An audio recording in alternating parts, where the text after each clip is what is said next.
Hey everybody, welcome to the Dickie and Donny Show, presented by Business on Purpose. I'm either Dickie or Donny, and this is either Dickie or Donny. That guy right there. I did get a question this week from a client. He said, "So are you Dickie or Donny?" And I was like, "Either you haven't listened or we haven't made it clear."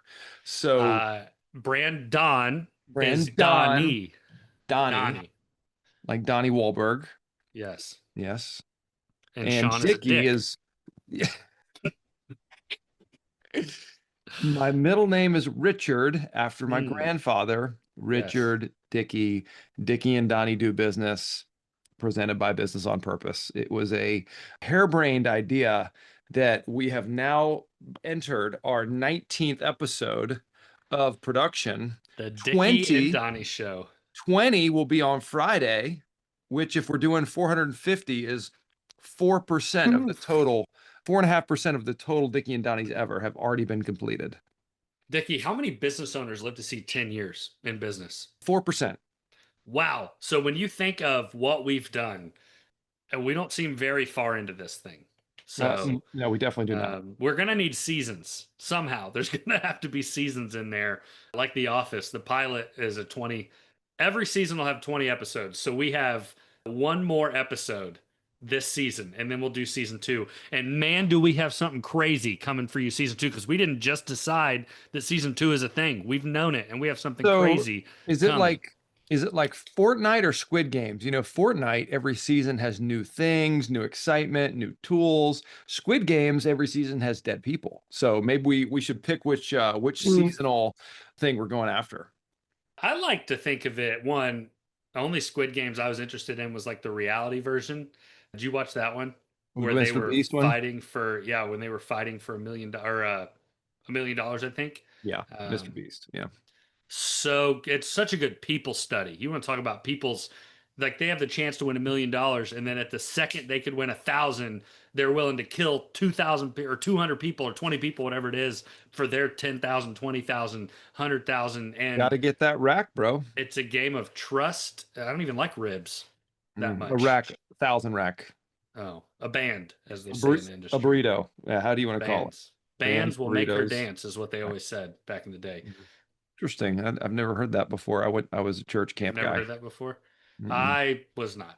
Yeah, clearly. I was a travel baseball guy, which unfortunately, you know what I did avoid though in that whole scene? Yeah, please tell. Dip. I played travel ball from when I was 9 up through high school, and that was like everything to us, right? Not dip, but baseball. I loved it. It's where it's where my parents' current friends are still from, the team I played on. We travel all over and played all these games, and all of my buddies picked it up, and I'm so grateful I never did. Man, I have such an addictive personality. Have a ton of dip, and their wives are so pissed all the time. Yeah, I mean, not at that, but anyways, I digress. Donnie, what are we talking about today? Because I hate those podcasts that go 10 minutes on the intro, and you're like, "This is a life hack that you can listen to me." I start my podcast 5 minutes in because I know they just talk about nothing for 5 minutes. So I want to get to the meat of the podcast. I feel like that's discrediting what we do for the first 5 minutes of every podcast. Well, it's not purposeful. I want to get to the meat. I want to get to what you're talking about. Okay. Well, you looked over your shoulder as we were prepping for this. Can you tell us what happened? Because that is actually what we were going to talk about today. And I think not that shoulder, although that's a great shoulder to look over. Yes. I thought you mean the Dickie and Donnie signage that I now have in my office, thanks to you. No, that's great. Talking about that tree out there. I'm talking about the tree because what I think that the tree, the metaphor of that tree, and what you've seen in your business owners, and I can speak to a little bit. That's what we're talking about today. So let us know. What are we talking about? Yeah. So the question is, are you over functioning in your leadership capacity? I have a giant tree in my backyard, lots of giant trees in my backyard. Charlotte's got these willow oaks, and they were planted in the 20s and 30s. They're about 80-year life cycle, 100-year life cycle. So you can imagine every storm we get, lots of branches, lots of limbs coming down. And it's a sign when you see those branches and dead limbs coming down, something else is happening in the tree. So it's not just a branch that's dying, the tree is dying from the inside. They get rotted in these probably root systems that are maybe 20 or 25 feet wide, just toppled over. And so this Cool. giant street in Charlotte, you just got these huge willow oaks that go down. And so the question is, are you over functioning in your business? And are there warning signs that you're running red line, you're running hot, you're doing more than you should, that is crippling your team and is exhausting you? I've had too many clients in the recent months come to me and say, I'm going to have a heart attack if I don't change something. I'm going to flame out. I'm exhausted. I'm doing too much. And sometimes they're really good at business, but they're just over functioning. Yeah, I love that idea. Dickie and I just got off of what we call the financial tune-up. We do it every summer. Go check it out. It's on Spotify, it's on YouTube. We have it. There's three parts of it, and we look at it kind of in a similar lens of, great, if your business has a dashboard like a car, why are we not paying attention to the warning signals that are coming off of it? And we were looking specifically at financial, but you let that metaphor run to this of like, what are the things popping up that could lead you to believe, man, I need to put gas in my car. I need to check my oil. I need to get a new spark plug. I need to look at my tire pressure, right? All the different things with a car. And if you're a car guy, you're probably like, he doesn't know what he's talking about. Nope. Check your blanker Um, fluid. those are so funny. I'm going to get Sam, my oldest, on that one day, and he is going to be livid. It's I going can to be already great. prep it. It's going to be Yeah. great. We took Sam bowling for the first time this weekend. Saw that video. He was Yeah, it stud. was a ton of fun. And speaking of strikes or spares, spare tire, back to the car thing, I just, Dickie, what have you seen from your business owners? As in, they were like, man, had I only paid attention to this, what were some of the warning signs they've seen? Because I think even you and I, we aren't business owners, we're coaches and we work with them. Even you and I have signs of over functioning or of burnout, fatigue, all those different things. What have you Absolutely. seen? Yeah, I think when I see fear, when I see Mm, anger, when I see impatience, when I see irritability, I see nutrition. Like I'm a pretty holistic person. I think about a person holistically: health, nutrition, physical strength, physical workouts, spiritual life, emotional life, family. It all ties together. It all intersects. And so you start seeing some of those things, those cracks in the foundation, the cracks in the edges. mm, Before I was a coach, I'd spent about 12 years in the nonprofit church leadership world. And you talk about a place that loves to burn people out is in church ministry and leaders and volunteers. We saw hundreds of people that were just day in, day out, giving all of their energy towards, I mean, good missional thing, like doing great work, feeding people and bringing life to people around them. right. It's amazing, but just an easy spot to burn out, especially when you're so convinced of that mission. Yeah. Yeah. You get running downhill so fast. You either have to give in and just topple over, or you're just going to keep flailing, trying to keep like, I think of those big cheese wheel runs. If you ever seen those people Love run down those the hill things. chasing the cheese wheel. What have you Okay. seen in your leaders or your business owners that you've seen this over functioning, or I got to be Superman, I got to run this thing? I think so. To hit on the ones you said a little bit, fear is a big one. I feel like it's misdiagnosed almost of like, well, I just don't trust. It's like you're just scared. There's fear there. It's okay to acknowledge it, but there's fear. You said anger, impatience, even the nutrition. I know with me that's a big one. I know you're real fit, triathlete, and all this, and I was an athlete back in the day, as we've mentioned, Division III, the S10 Mm. of college football programs. And like, if I'm burnt out, my nutrition goes to mess. I know if I stop more than once a week at a gas station on the way home to get a Diet Coke and like a bag of chips or something, it's like Fridge cigarette. a fridge cigarette. That's right. Whatever it is, work beer also is what they're called. Mm. Like I know I can think of a very stressful season of life in the past 2 or 3 years. And man, it was probably every day for 3 or 4 weeks. We're on the way home. I like did it subconsciously. I'd stop at the gas station and get a snack just because it was like that helped me get out of the mental fatigue. And Yeah. to me, that was a huge one. Things I've seen with business owners, I think it comes out as excuses. But when we start to probe in of like, hey, what, like you said you were going to get out of leading jobs and now you're back in to Mm. like being on site. What Well, happened? Well, once this one's done, I'll get yeah, back at this it. is the last. This was just a different one. This was, you almost see the excuse culture of like, well, this one was different. This one, I knew the guy prior, and it's like, yeah, you Mm. live in a town of 400 people, you know everybody. That's like that doesn't work. So you see these excuses, and I think we catch this on the front end a lot. And I wouldn't say we catch it. we find this on the front end with clients. We exist to liberate business owners from chaos. The majority of the chaos, I think I would say that the majority of the chaos we see is someone just overactive in their leadership. Mm, They're over leveraged. It's mm, yes, there's the chaos of financials, but that financial chaos is because of you over leveraging your time, effort, you name it. mm. So I could name off probably upwards of 50 different things I've seen on the front end. I'm trying to think of the clients that I have. If you're listening and you're like, yeah, but I'm out of a lot of the chaos, what can still pop up? And Mm. I'd probably have to give a little more thought to it, but Well, that's why we have this podcast, to think out loud. Are that's you true. an out That loud literally, thinker? Are you a processor out loud, or do you process internally? man, I was listening to one of our old podcasts and you asked me a question and I'm I'm going to reference the same answer. You said, "Do you have childhood trauma that needs to be worked through?" And I said, "Yes." And do I think out loud? No. And if you were like, "Why not?" Insert child. Yeah. I was shut down a lot. It's the dad and brother had all the thoughts, and it was way easier in my life. If I just, yeah, whatever y'all want. Yeah, whatever. I just like fell into the background. Mm, So, no, I usually don't think out loud. That has not gone well for me in the past. I'm more of, over analyzing in my head before it's got to be good enough to say out loud. So, I man, I see. think talking with you, we talked about, man, these all connect because business just connects in so many ways. We talked about what can be atypical and what is typical. Man, if your typical start wavering, I think that's a tall tale sign of Great. we're all in the office, but our meetings just aren't happening. Whew. Yeah, Well, right. It's good. someone's not leading out of what they need to be leading out of. Or, man, we haven't talked about core values or mission statements, or we haven't used the anchor. I have a business owner, and actually, I'm just now putting this together, is why we're talking through this. He wouldn't say he's over leveraging his. What was the phrase you used to start this? The Over functioning. over functioning. Great, but I'm looking at it, and his meeting structure slowed down a little bit, and they've stopped using their anchor, which is a bad A anchor that has Mm, everything, and they've stopped using it, and I can't get him to use it again. And now it makes me think, as a coach, should I probe into are mm, you over functioning right now? Like, I what love do you that. need to take a step back to continue your typical rhythms that need you? And most business owners, they're drivers, they're creators, they're Yep. Yeah. entrepreneurs.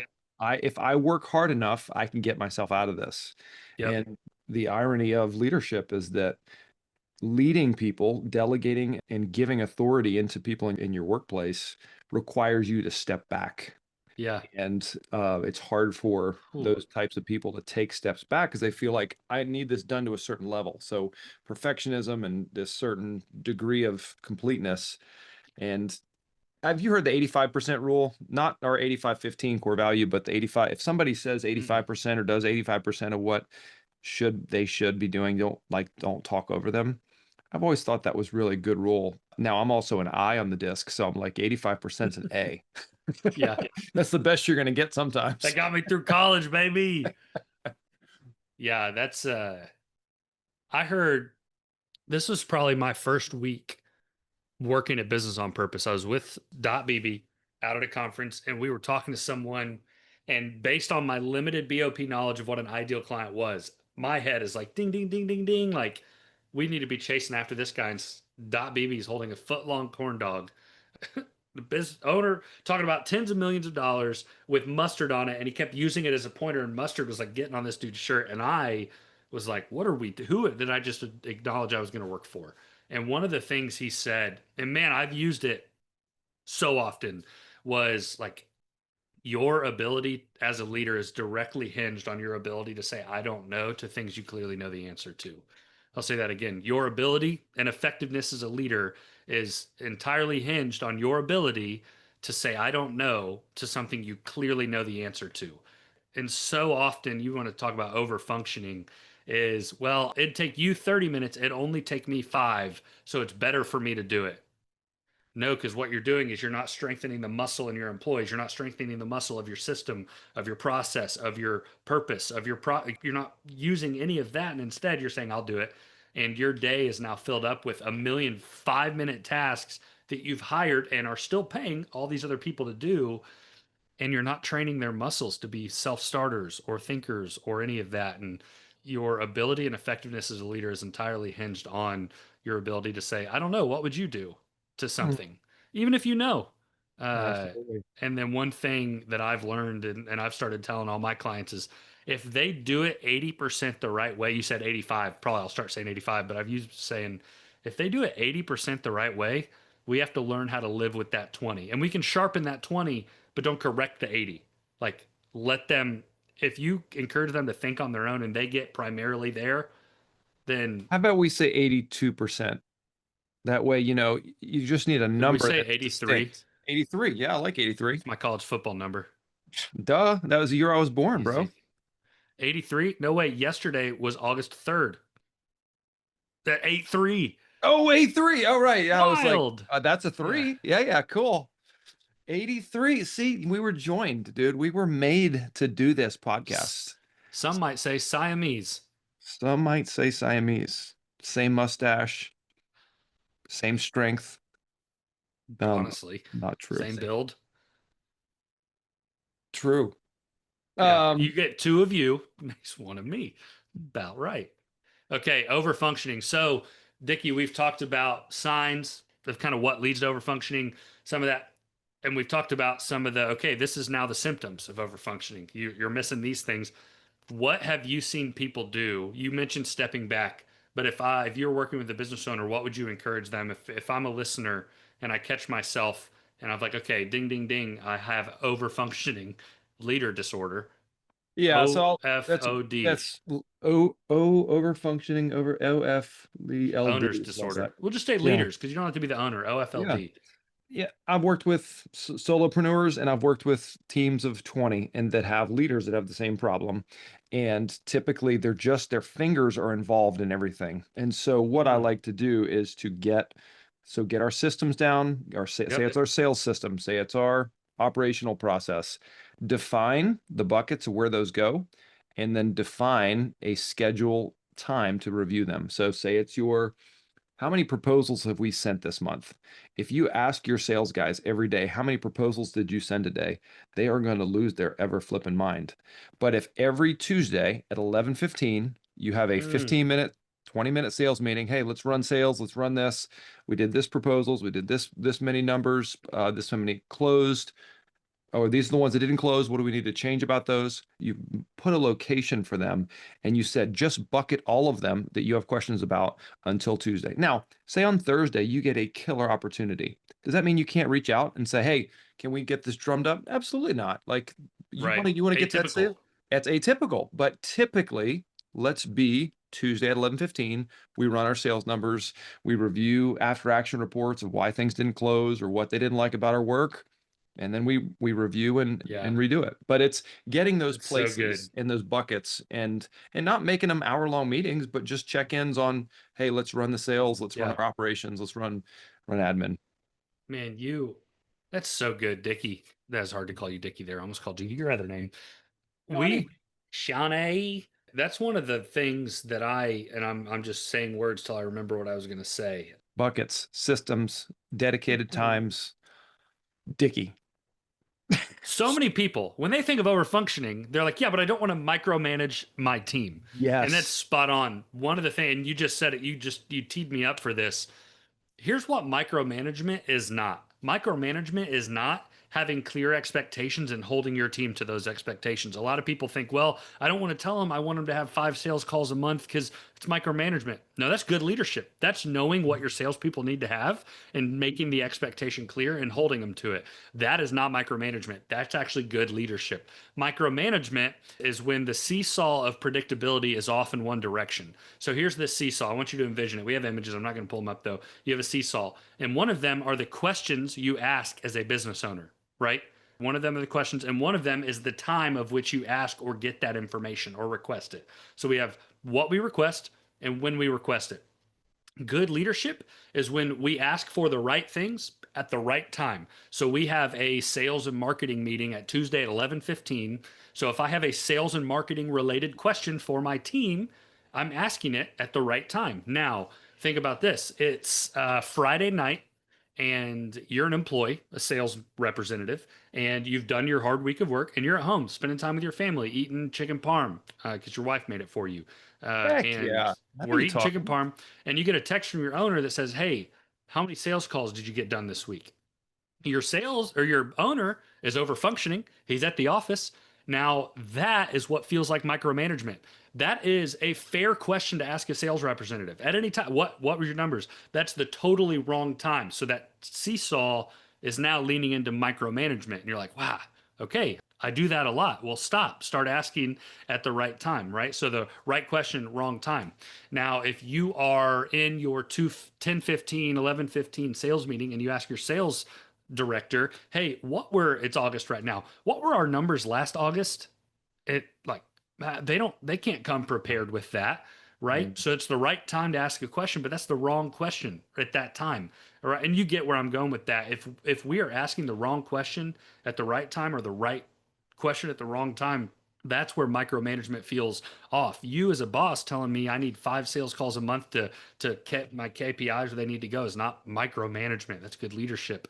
Micromanagement is when we get off. And you referencing that, so often our owners or leaders that are overachieving step into micromanagement, not in the sense of wanting things to look a certain way, but of how they're relating to their team and the questions they ask and the time that they ask them.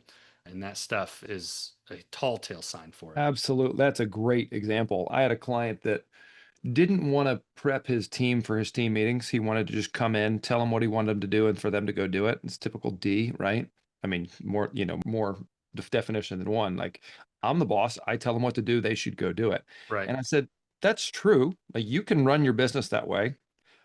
Also, here- here's a thought.